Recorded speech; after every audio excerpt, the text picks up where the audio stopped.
Oulala Bar, place Malbec à Bergerac, réouvrait enfin ses portes le samedi 3 décembre dans un espace dédié notamment à la musique rock. L'association DEOF, qui vise à mettre en avant la culture punk rock dans tous ses domaines, avait organisé un concert avec les groupes Beer Chup Chup Wheloos et Holders, accompagné d'une exposition de Désiré Costaud. L'occasion pour Canal Pourpre de revenir sur les objectifs de l'association et de faire un point avec Florent et Corinne, les propriétaires.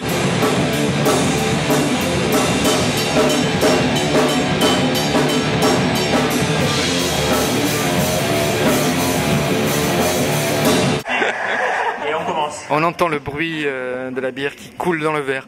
Bien, nous voilà ce soir au Oulala Bar à Bergerac, nouveau bar qui existe déjà depuis un petit moment. On rencontrera les propriétaires tout à l'heure, mais qui fête sa réouverture, on peut dire ça comme ça, ce soir. Et puis surtout, nous avons ici les éminents membres de l'association DEOF et puis Désiré Costaud qui œuvre ce soir, qui nous présente des œuvres pour inaugurer la renaissance, on va dire, du Oulala Bar.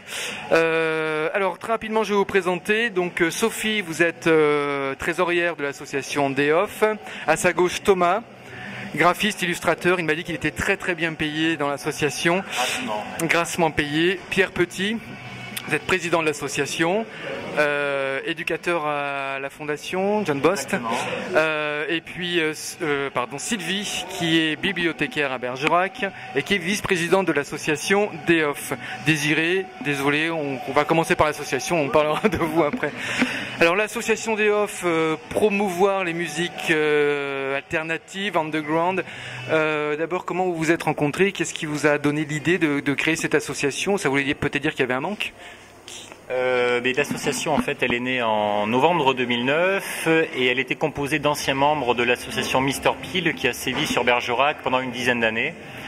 La vie étant ce qu'elle est, les gens de l'association Mister Peel en fait ont quitté la Dordogne pour aller travailler entre Bordeaux et Toulouse. Et puis ceux qui sont restés ici en fait ont trouvé qu'il y avait un manque en matière de diffusion du rock indépendant et surtout de défendre des esthétiques musicales. Donc comme on n'était pas content et qu'on avait marre d'aller voir des concerts à Bordeaux, à Toulouse ou à Angoulême, on a décidé de les faire venir des groupes à Bergerac plutôt que se dépasser.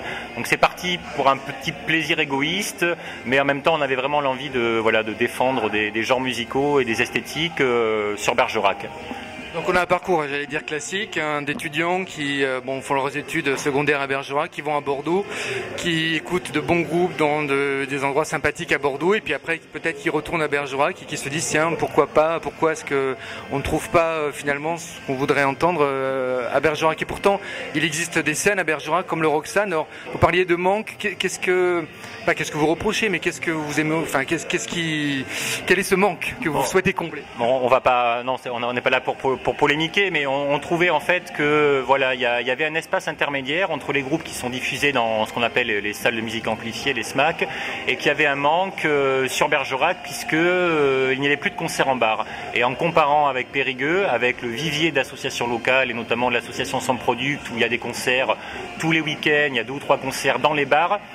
En plus du sans réserve, on est parti d'un constat en fait, Bergerac était en train de s'endormir et donc nous on avait envie de défendre des esthétiques, de défendre des genres musicaux et de soutenir aussi tous les artistes qui œuvrent dans ce milieu-là, dans ces réseaux-là, en ayant le souci d'associer musique et illustration, art visuel, graphisme, voilà.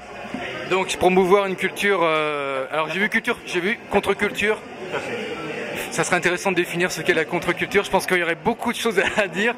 On en reparlera. Mais donc, ce qui vous a mu tous ensemble, c'est cette diffusion de la culture punk rock, c'est ça? Est-ce que vous aussi, vous avez le même... qu'est-ce qui vous a rapproché? Comment vous vous êtes rencontrés, en fait?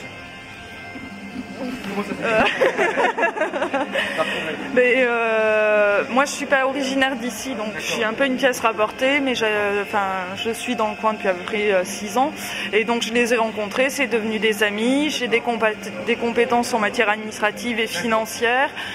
Moi aussi j'avais l'impression qu'il n'y avait pas grand chose qui se passait sur le Bergeracois et du coup autant rejoindre une initiative en sachant que comme il y avait Mister Peel avant, il y avait quand même tout un réseau de gens qui existait et qui était toujours présent pour faire bouger le Bergeracois, proposer autre chose, c'est pas faire bouger, c'est proposer autre chose dans différents lieux de la ville.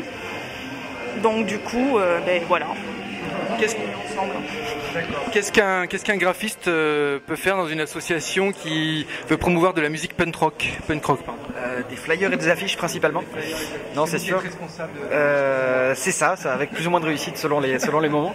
Alors, disons que j'essaye de donner un coup de main avec les compétences que j'ai acquises par mon parcours personnel pour justement essayer de donner un petit peu une identité à tout ça et à toute cette démarche là, et justement donner un fil conducteur un petit peu, qu'on retrouve les codes de Day Off, et qu'on se rende compte rapidement quand on a un visuel accroché dans une rue que Day Off fait quelque chose.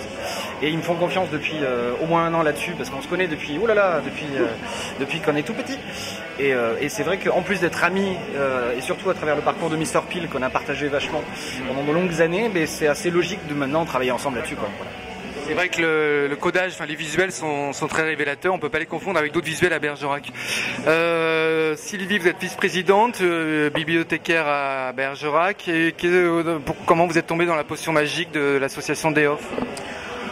Disons que moi je suis un pur produit bergeracois. Ça fait quelques années que je vis dans cette petite ville fort charmante, mais quelquefois un peu endormie.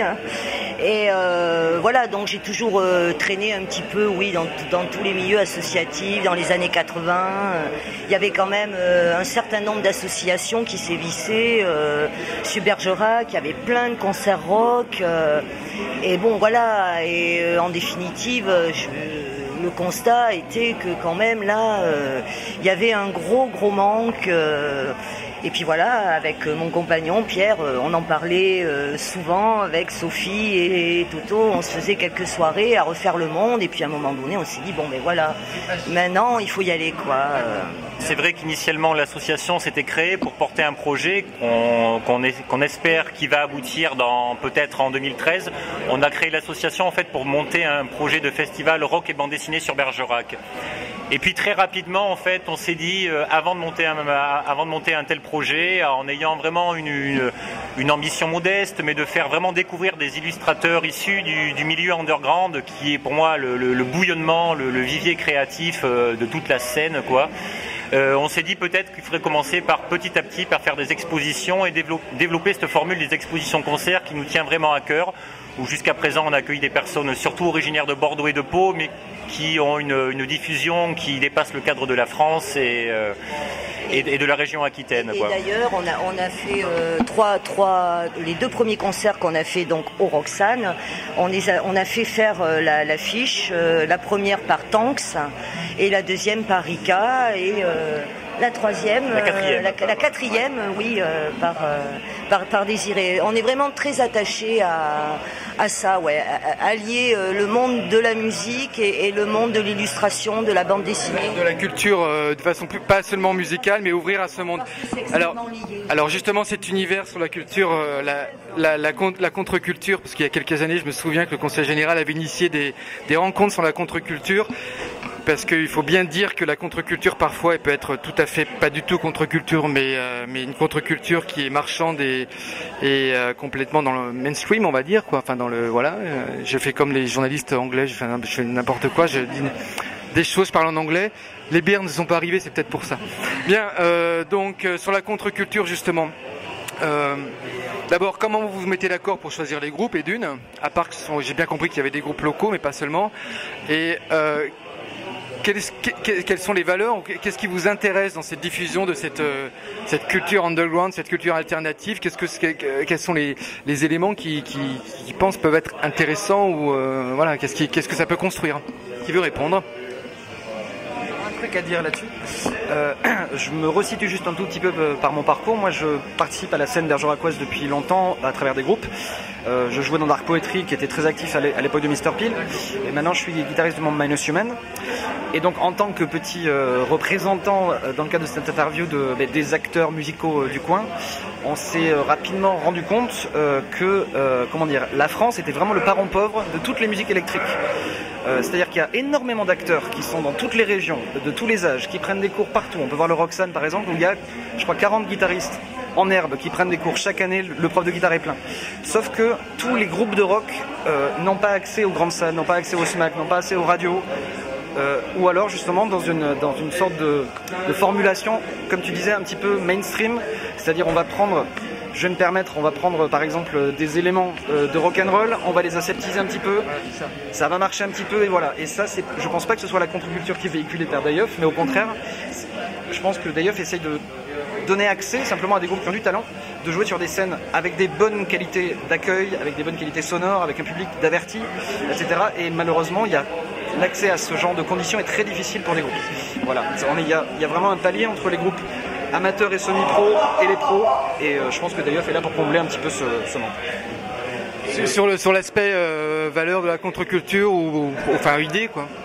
Mais nous en fait on est vraiment là pour défendre des courants musicaux qui sont absolument censurés par la presse musicale grand public et la bande FM.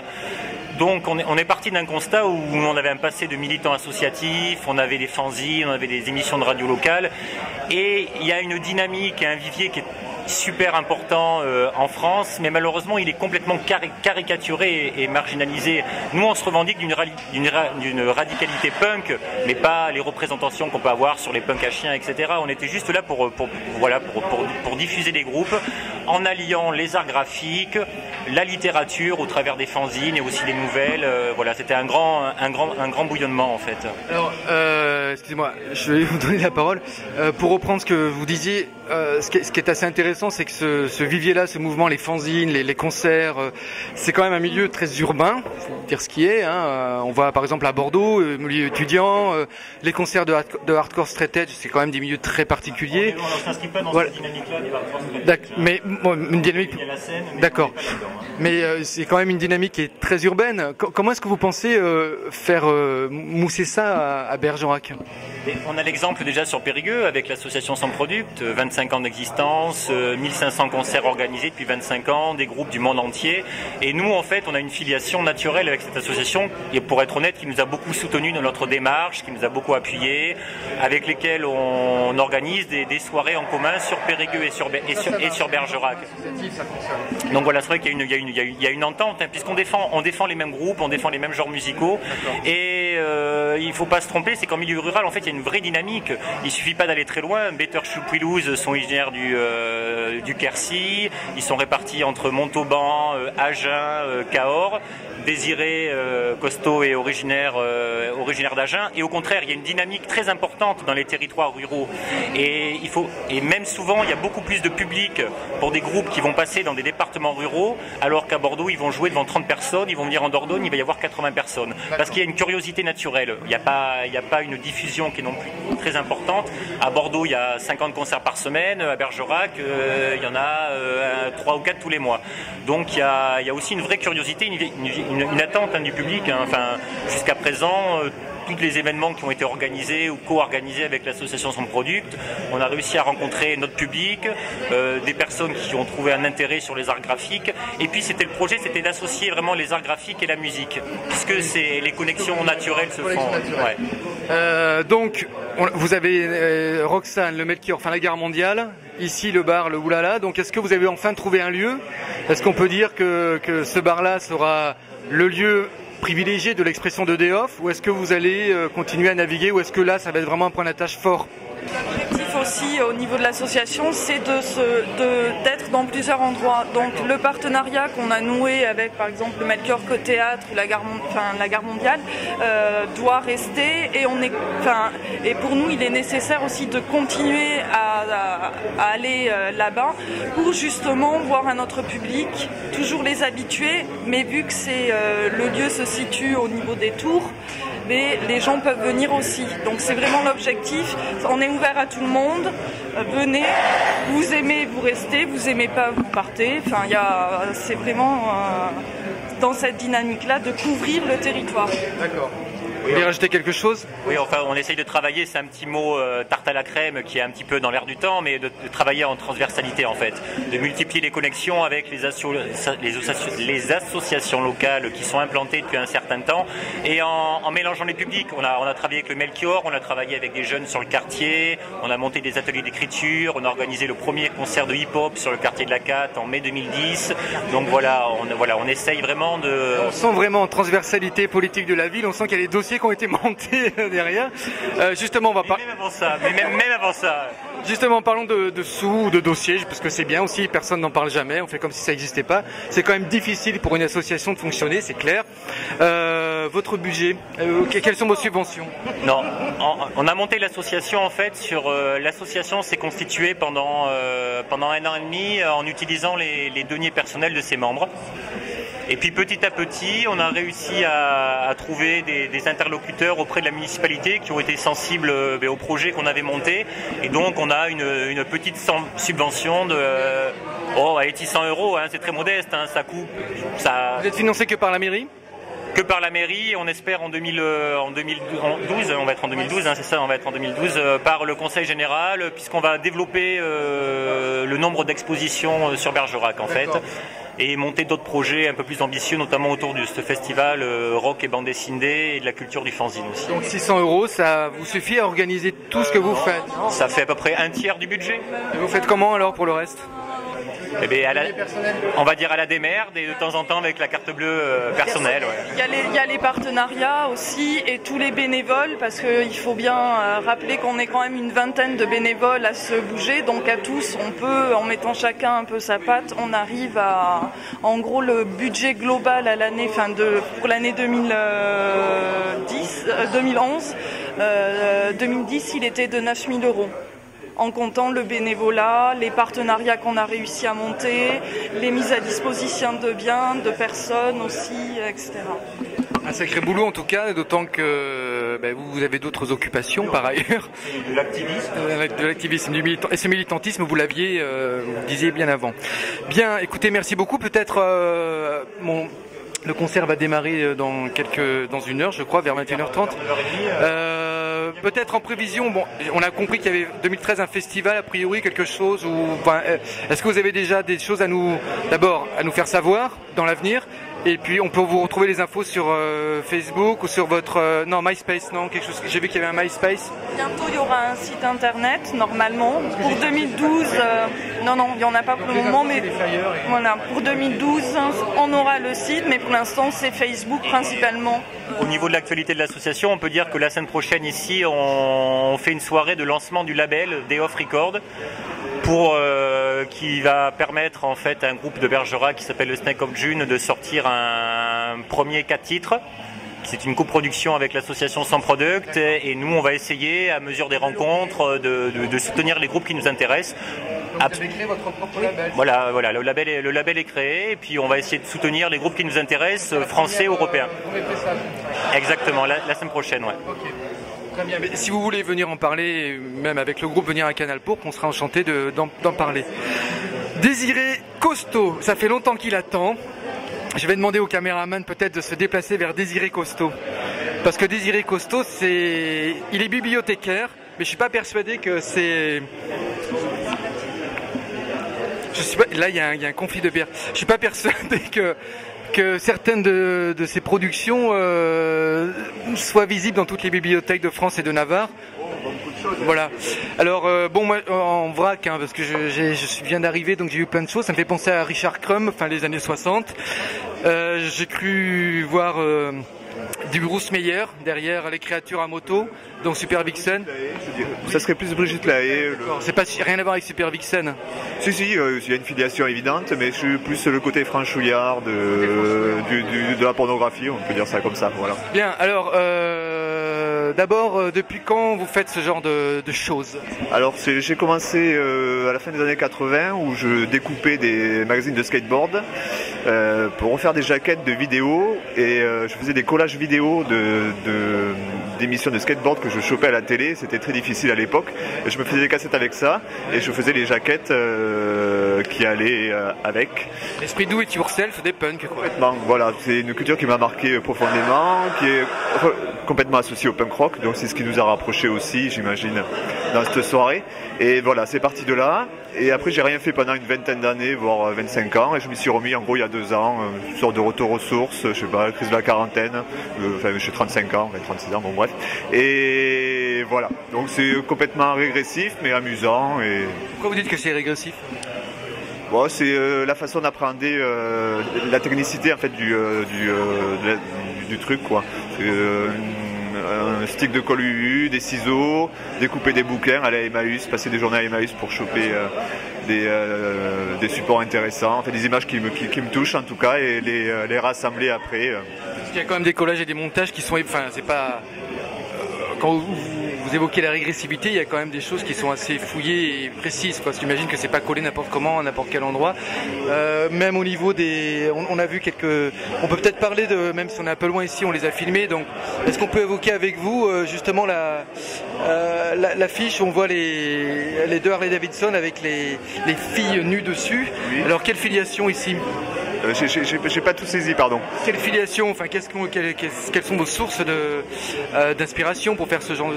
Oh, ben, elles sont assez nombreuses, quoi. Je suis un gros consommateur de culture en général, on va dire, quoi, cinématographique, musique, et tout ça, je serais pas dire, c'est toute plein d'images qui m'arrivent et que je récupère, voilà. C'est vraiment je sais pas ce que je cherche, mais quand je le trouve, je sais, quand je le vois, je sais ce que c'est. Voilà, je sais que ça m'intéresse.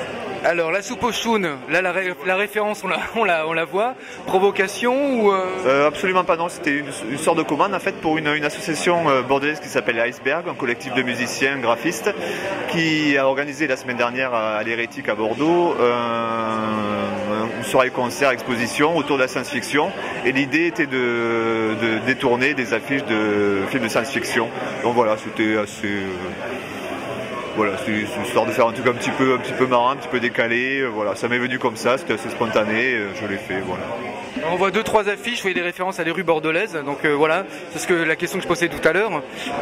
Sur des affiches, on voit, bon, c'est normal parce que j'imagine que c'est là où vous exposez aussi de temps en temps. Non, en fait, il s'agit de flyers de concerts dans des salles de concert, ouais. Voilà. Donc justement, la question que j'ai posée aussi à vos camarades tout à l'heure, est-ce que vous pensez que c'est possible de diffuser, ils vont hurler à côté, mais enfin de diffuser ce genre d'expression à Bergerac, c'est pas forcément évident. Il n'y a aucune raison que ça ne soit pas diffusable à Bergerac, au contraire, quoi. Je veux dire, les gens sont susceptibles d'aimer le même type de musique, d'image, n'importe où. Enfin, je veux dire, la question ne se pose même pas pour moi, en fait, quoi. Voilà. Il n'y a pas. Après, c'est il y a une universalité dans ce que vous faites, et pour vous le lieu n'est pas forcément important. C'est peut-être un petit peu prétentieux. Enfin, je me vois pas comme ça, en tout cas, dans l'aspect universel. Mais après, effectivement, une partie de l'exposition, bon, quand on parle des flyers, c'est assez référencé, lié à des types de musique. Donc, effectivement, les gens qui sont pas forcément dans le truc ont peut-être pas bien interprété, enfin, bref, quoi. Mais je pense qu'il y a plein de choses différentes, en fait, et puis avec un peu de curiosité, un peu de... je perds mes mots, c'est pas facile à cette heure-là, je suis fatigué. Voilà, les gens ont une sensibilité, et je pense qu'ils sont susceptibles de l'utiliser à bon escient et de trouver ce qu'ils ont envie de trouver dans les choses qu'ils voient, et puis si ça les touche pas, c'est pas grave. Voilà. Bien, dernière question à tous. Parce on a parlé de contre-culture, de culture punk rock, alternative, underground. Certes, la musique, on aime ça, donc on veut écouter de la musique qu'on n'entend pas ailleurs, voir des choses. Mais derrière tout ça, qu'est-ce qui vous nourrit dans cette... je reviens un peu sur ces mamarottes, hein. J'imagine que c'est pas seulement écouter des sons, mais quelque part, puisque la culture punk rock a été, à l'époque, en tout cas, un rejet d'une partie de la consommation marchande de la société, est-ce qu'aujourd'hui, elle peut encore, cette contre-culture, elle peut encore servir de levier face à ce qu'on peut, face à la société telle qu'elle existe aujourd'hui? Excusez-moi pour cette question de dernière minute. Qu'est-ce que vous en... J'en suis vraiment extrêmement persuadée et je pense que c'est une façon aussi de résister. De résister à ce qu'on voudrait, à ce qu'on soit tous pareils, dans quelque chose de très consensuel. Et cette culture, elle est tous sauf consensuelle. Et c'est pour ça qu'elle... C'est un témoignage d'une époque, voilà. C'est surtout ça. Cette culture-là, c'est un témoignage d'une époque. Et quand on regarde ce qui s'est fait dans les années 70, dans les années 80, dans les années 90 et aujourd'hui, eh bien, ça témoigne de son temps. Et ce qui nous anime, mais c'est juste le plaisir de partager des moments de convivialité. Et il y a un public pour ça. Et il y a un vrai public pour ça. Et c'est vrai qu'après, on est souvent caricaturé, marginalisé. Nous, on ne cherche pas à manger à tous les râteliers. On cherche juste à avoir des lieux pour que des personnes puissent s'exprimer. Voilà. Et jusqu'à présent, je pense qu'en 2 ans, on a plus de 2000 personnes qui ont suivi ce qu'on a fait. Et je pense que le pari a été réussi, quoi. Et 35 groupes qui sont venus, et notamment des groupes étrangers, hollandais, croates, anglais, belges, etc. etc. Donc on a des choses à défendre et puis on lâchera rien. C'est une très très belle réussite en tout cas. Vous vouliez ajouter quelque chose par rapport à la question que j'ai posée tout à l'heure? Pas particulièrement. Non. Bon. Désiré et Deoff. Excusez-moi, je vous mets tout dans le pot commun. Merci beaucoup. Et puis n'hésitez pas à venir nous voir quand vous aurez sorti ces Snake of Tune. Voilà. Bien, merci beaucoup. On va aller voir les propriétaires maintenant pour évoquer avec eux ce nouveau lieu qui me paraît intéressant à Bergerac. Merci à vous. Merci.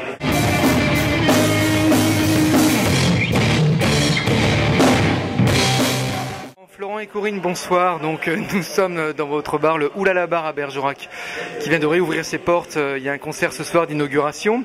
On vient de faire l'interview avec l'association Deoff. Première question que j'ai envie de vous poser, êtes-vous content ce soir, heureux? Heureux. Heureux. Très heureux. Très heureux. C'est à peu près 1 an que vous sévissez à Bergerac. Voilà. Et vous avez fermé les portes il y a au mois d'octobre, quelque chose comme ça? Le 30 octobre avec un concert de fermeture. D'accord. Et là donc vous avez remanié complètement le bar. Les couleurs, que la fonctionnalité du bar, et puis on voulait mettre notre touche personnelle. D'accord. Alors qu'est-ce que vous avez, quel a été votre fil conducteur pour ce renouveau du bar? Le fil conducteur, c'était le son et la lumière, quoi. Donc après, parce qu'on est passionné de musique, donc notre but c'était de faire des concerts, et donc de tout adapter pour faire des concerts. Voilà. L'autre question que je voulais vous poser, c'est donc vous arrivez de région parisienne, je crois. Vous êtes arrivé depuis quand à Bergerac? Il y a 1 an. Il y a 1 an. Donc vous êtes arrivé. Vous avez décidé de racheter Pardon, vous êtes arrivé, vous avez décidé de racheter l'ancien bar, ici? C'est plutôt l'inverse, quoi. C'est le fait qu'on ait trouvé le bar qu'on est arrivé ici, quoi. Voilà. On ne cherchait pas spécialement en Dordogne, c'est l'occasion qui a fait.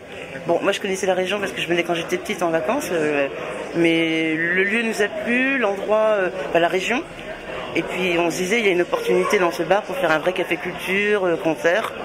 Donc on s'est dit, bah voilà. C'est vrai qu'il y avait un vide à Bergerac que vous allez sans doute que vous allez sans doute combler.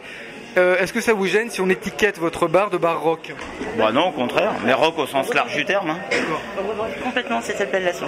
On est très content on a cette réputation et c'est très bien.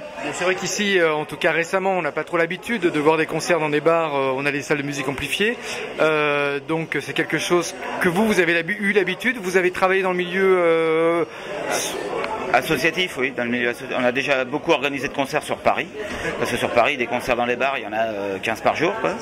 Et donc on était surpris ici que ça n'existe pas, donc voilà, quoi. On a ramené le concept. D'accord. Est-ce que ça a été difficile les premiers temps pour faire venir, en tout cas faire démarrer ce concept dans une ville qui n'est pas très habitée? En fait, mon mari, il avait un bon carnet d'adresses, il connaissait pas mal de groupes, donc on s'est appuyé d'abord sur ces groupes parisiens pour les faire venir, ou même d'Orléans, pour les faire venir jouer. Et après, c'était un appel aux gens de Bergerac, de Dordogne, d'Aquitaine, de dire venez jouer ici au bar, on va pas faire jouer que des Parisiens. Donc voilà, c'est petit à petit, hein, mais au début, c'est vrai que c'était plutôt des groupes parisiens. Les Burning Heads, c'est vous le responsable? Oui, c'est nous, ouais. c'est nous.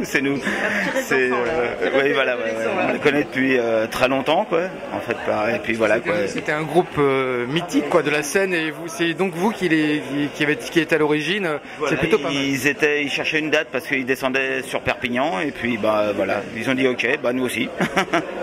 Voilà. Avant d'être venir à Bergerac, donc en Essonne, vous aviez un bar aussi ou vous faisiez qu'est-ce que vous faisiez? Dans ce milieu-là, moi je suis graphiste et mon mari est menuisier. Voilà. D'accord, graphiste et menuisier. Donc en fait, et le milieu rock, c'était. Si, parce que moi depuis plus de 15 ans, on avait un label, une association, donc on faisait tourner déjà beaucoup de groupes sur Paris, région parisienne. Et à l'époque, c'était les MJC qui nous avaient ouvert leurs portes, et puis de fil en aiguille, le réseau s'est créé, et voilà quoi. Et après, on s'est dit pourquoi pas nous. Maintenant, voilà, on avait envie d'organiser, Est-ce que vous avez totalement abandonné vos deux métiers de prédilection? Moi pas. Parce que je fais les affiches, les flyers pour le groupe, donc... D'accord, non. continuez. Oui, un petit peu, ouais, sinon. Et vous, peut-être pour la restauration, vous avez... Oui, il y a toujours l'œil du menuisier. Ça faisait plus de 20 ans que j'étais menuisier, donc forcément... mais non, oui, j'ai plus ou moins arrêté quand même. Bon, quels sont vos objectifs ou vous aspirez à quoi là? Qu'est-ce que vous aimeriez voir? Bon, bien sûr, voir votre bar se développer, mais est-ce que vous avez déjà des projets? Bon, Day-Off qui vient... A priori, il va venir régulièrement. Est-ce que vous avez d'autres contacts? Je suis en contact avec eux et je trouve que le milieu associatif, c'est ce que je vous disais tout à l'heure, c'est vachement important dans une ville. Je trouve que c'est vraiment... En plus, il n'y a pas la notion d'argent, il n'y a pas le mercantile derrière. Donc ça, c'est super bien, mais mon mari est d'accord avec moi. Et donc on s'appuie avec eux et ils vont nous faire découvrir des musiques. Nous, on va leur faire découvrir des musiques. Et ça, c'est vraiment un échange. Donc voilà. Donc en fait, au niveau de la programmation, Day-Off a sa propre. Et en fait, vous, peut-être qu'avec votre carnet d'adresses, il y a une conjonction qui peut s'effectuer. Voilà, on est même aussi bien artiste que musique, tout à fait, oui, tout à fait. Ouais. Bon, mais écoutez, très bien, on va vous laisser travailler parce que je crois que le concert va pas tarder à commencer. Oui, il y a beaucoup de monde. Et puis, peut-être, on vous souhaite une bonne chance. Et puis, c'est bien que ce lieu existe, et notamment en collaboration avec le milieu associatif. Merci beaucoup. Merci, au revoir.